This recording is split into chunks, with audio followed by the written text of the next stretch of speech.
Reaksi Nagita Slavina saat Soimah minta sumbangan 700 juta rupiah ke Raffi Ahmad disorot. Reaksi istri Raffi Ahmad, Nagita Slavina menjadi sorotan usai Soimah meminta sumbangan untuk pembangunan pendopo. Adapun Soimah meminta sumbangan sebesar 700 juta rupiah kepada Sultan Andara itu untuk meneruskan pendopo seni Tulungo miliknya. Momen tersebut terjadi saat Soimah mengundang Raffi Ahmad dan Nagita Slavina makan malam bersama di pendoponya di Tulungo, Yogyakarta. "Aku seneng kalau mau support temen, kalau kayak gini aku suka. Jadi Soimah tuh bikin ini untuk berkarya untuk nari.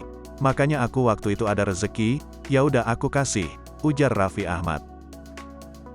Lebih lanjut, Soimah pun mengatakan jika Raffi Ahmad telah membantunya dengan nominal yang besar.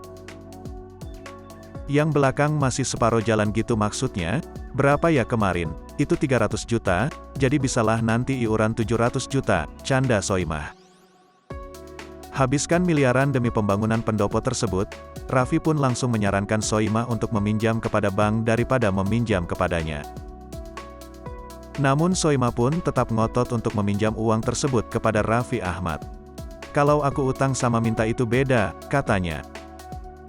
Lantas, Nagita dan Raffi sempat melakukan rundingan terlebih dahulu. Tanpa pikir panjang, Nagita pun langsung mentransfer sejumlah uang kepada Soimah melalui mobile banking. "Aku mah uangnya gak sebanyak Raffi, seikhlasnya aja kan," terang Nagita.